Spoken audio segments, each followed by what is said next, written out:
Drones targeting American soldiers in Iraq. We have a lot of bases in this region, everybody, and they are also in danger at this point as we see all of these eruptions through the Middle East. Those drones were shot down, thankfully, by the U.S. military. It puts our troops obviously on notice to be ready for any of this. We also have troops who are in the ready to deploy mode, which we have. Earlier this morning, there were 2 drone strikes against U.S. forces in Syria. And about 2 hours ago at the time of this recording, there was another drone attack against U.S. soldiers in Iraq. So, if you let the White House and the Pentagon fool you into believing that all of these Marines that we're sending over to Israel are going to be safe because we're not sending them there for combat, then I regret to inform you that you are totally wrong. Now, I already told you what my prediction is, but I hope that my prediction does not come true. But my prediction is that something will happen to some of these soldiers, and then we will use that as justification to send in more troops. And it doesn't have to be a big, catastrophic situation. You know, a half a dozen out of the 2,500 troops we're sending, a half a dozen of them could get injured or killed. And that's all that needs to happen for the U.S. to use that as justification to start pouring in more troops and to start taking other military measures against these various countries and terrorist cells and militias out in the Middle East. And it's not an unlikely scenario at all. I don't understand why more people don't see it. You're sending 2,500 troops into a war zone. It's not unlikely that some of them would get hurt. And as soon as that happens, you're going to see missiles launched from aircraft carriers. You're going to see fighter jets scrambled from Jordan. And you're going to see a fresh new batch of troops that were pulled straight out of the oven, shipped straight to Israel's front lines. In fact, I view this first set of troops that we're sending over there as kind of like bait. Like a shiny pair of keys that we're dangling in front of Israel's enemies and our own enemies. Like, hey, you hate Israel? Here's some U.S. troops here to help your enemy Israel. I hope nothing happens to them. Oh, turns out that the one thing you hate more than Israel is Americans? Here's some American soldiers right here. Don't worry, they're not prepared for combat. They're totally unsuspecting. You know, a dangly, shiny pair of keys that were dangling in front of Israel's enemies that frankly are mostly all of our enemies as well. Here's American troops not here for combat purposes. It would suck if something happened to them. You know what I mean? Like, that's how I view this situation. Oh, you want revenge for all of the things that you think our America did do to you in the past? Here's some American soldiers out here in Israel. Nothing. Hopefully nothing happens, you know. That's how I view this situation right now. We're sending a bunch of lives over there to use as a shiny, dangly pair of keys in hopes that something happens that will basically spark a bigger reaction. Because right now, we don't have the justification to take the certain measures that we really want to. We don't have the justification to go to the certain lengths that we would really like to go in this situation right now. In fact, it looks like a lot of Americans are not on board with everything that we've done so far to help Israel. So they're going to need to sway public opinion. And what better way to do that than to use a bunch of innocent soldiers who are, who could possibly die in the middle of this conflict. But what really sucks about all of this, which the whole situation sucks, is that, we were reaching a period where things were just a little bit calmer in the Middle East. Don't get me wrong. It's always been and will most likely always be a very turbulent area. But, we pulled our troops out of Afghanistan, the botched withdrawal from Afghanistan. And we were reaching this point where it looked as if we weren't going to be as involved over there. We weren't going to be fighting all of these endless wars anymore, these endless wars against terrorism and all of that stuff. And right when it seemed like we were pulling out and we were leaving that conflict in the past, here it is again. Just when we started pulling troops out and it looked like, things were kind of getting better in the area, or at the very least, it looked like we were just going to not be as heavily involved.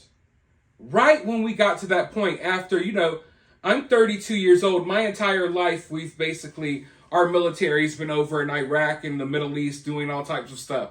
So it looked like that era was over. You know what I mean? And now we're drugged back in. Now it's even worse than before. And in the opening days of this war, there was all this talk about what would happen if the violence spills over to other places in the Middle East. What if this conflict spills over into other countries? We're not dealing with a what if anymore. That has already happened. U.S. troops getting attacked in Iraq. The U.S. embassy under attack in multiple countries in the Middle East. Violence all over the place. I mean, we got violent clashes and protests right here in America. So we're no longer dealing with the what if this situation spills over into a bigger conflict. We're now dealing with, okay, the situation has spilled over into a bigger conflict. So where do we go from here? And how do people go about handling this? Now, the U.S. military has been dropping off a lot of military equipment, artillery shells, you name it, to Israel over the past few days. But what I find interesting is that a lot of these artillery shells and other equipment, military equipment, we were actually in the middle of sending this stuff to Ukraine, and then we diverted the shipments to Israel. So basically, we had all of this military equipment, right, that we're sending. It's already en route to Ukraine. And then in the middle of the trip, they're like, hey, nope, we're sending this stuff to Israel now. So they and take it straight to Israel. Now, what does that tell you? Because that tells me multiple things. For one, I believe this shows that they are prioritizing the conflict in Israel over the situation in Ukraine. I also believe that this shows that America is taking this war over in Israel more seriously than the war in Ukraine. And I also believe it shows that Ukraine is kind of like the ex-girlfriend now. Now the U.S., they have a new fling. Okay, we got a new baddie on our arm. We got a new person, a new woman that we're lusting after, if you will. Now, it's kind of like we're starting to ditch Ukraine. We're starting to ditch the war in Ukraine. That was yesterday's news. Now we're more focused on Israel. Because when it gets to the point that you're literally sending military equipment to Ukraine, and then you're like, wait, turn that ship around. Turn those planes around and drop it right off to Israel. I mean, you know that somewhere Zelensky is pissing his pants, throwing a tantrum right now in his little military onesie that he likes to wear when pretending that he's been in the middle of all of this combat. Dude literally shows up to Congress wearing a military onesie. So sickening. But yeah, I think this shows that it shows multiple things, like I said. But why would we be taking this situation more seriously than the one in Ukraine? Why would we prioritize this situation over, the war in Ukraine? You tell me. Does the U.S. I'm wondering if the reason why we're doing this is because the U.S. knows there's way more outlets over here in the Middle East for us to get directly involved instead of just fighting this proxy war that we're fighting in Ukraine. Like, the war in Ukraine's been raging for a while, and you're not necessarily seeing, oh, we're sending all of these troops and aircraft carriers to Ukraine, right? But in the opening days of this Israel situation, boom, boom, boom, boom, boom, things are happening. So I think that, you don't have to look at what people are saying. Look at what's happening. Look at people's actions, and they're speaking very loudly.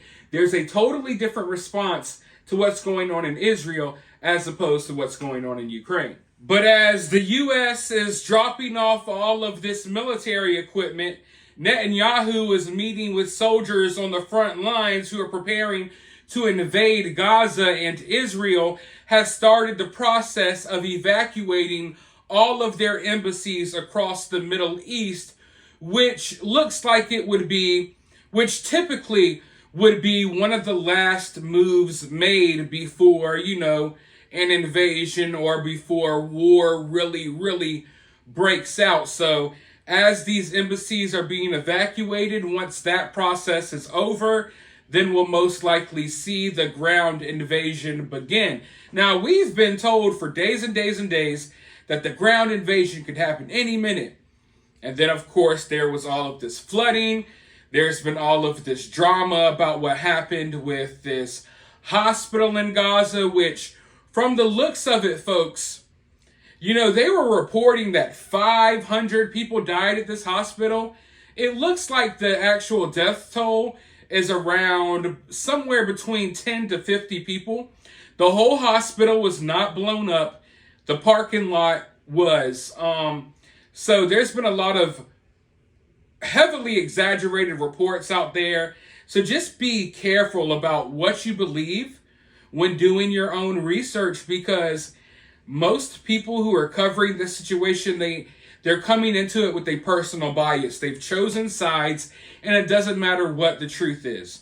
That's why I've done my best to remain as neutral as possible, because it's the only real way that you can actually get to the truth when involved and when covering a situation like this one. But it looks as if the ground invasion is going to happen any moment now, but it's looked like that for a while. But I do believe that them evacuating these embassies will be the last step, the last move they make before the ground invasion begins. Meanwhile, even though the U.S. is trying to tell us and convince us that the troops that we're sending to Israel are totally safe, they're issuing warnings to all Americans to be cautious when traveling, because there's a lot of threats out there. Let's see what's happening. A worldwide caution warning. Due to increased tensions in various locations around the world, the potential for terrorist attacks, demonstrations, or violent acts and actions against U.S. citizens and interests, the Department of State advises U.S. citizens overseas to exercise increased caution. U.S. citizens should stay alert in locations frequented by tourists, enroll in the Smart Traveler Enrollment Program to receive information and alerts and make it easier to locate you in an emergency overseas. Follow the Department of State on Facebook and Twitter. So not only are Americans in America, not only are we being warned to be cautious because of all of these threats, and they're not telling us what the threats actually are, now they have put out a worldwide warning for U.S. citizens across the world. It doesn't matter where you are, you need to be cautious. You need to download this app so in case something happens, we can find you. So, you usually don't see stuff like this unless, there's a real threat out there. And it seems as if the U.S. knows of some pretty credible threats, but we're not being told what those threats are. Just like the Day of Rage that happened not too long ago, and now this worldwide caution alert. What's next? I mean, you can't keep telling people, hey, you need to be cautious, you need to be cautious, you need to be cautious, and not telling people what to be cautious of. If the U.S. has some information about certain targets, certain areas, certain scenarios that could possibly happen, I think they just need to put it out there. But of course they're not. So be cautious wherever you're at watching this video. Know that these are interesting times. There are a lot of angry people all over the world, and there's no telling what they're willing to do. Let me know your thoughts, though, down in the comments below. While you're down there, hit that thumbs up button. If you're feeling generous, drop a super thanks. Make sure to follow me on Twitter. Hit that subscribe, ring that notification bell, and I'll talk to you all soon in the next video.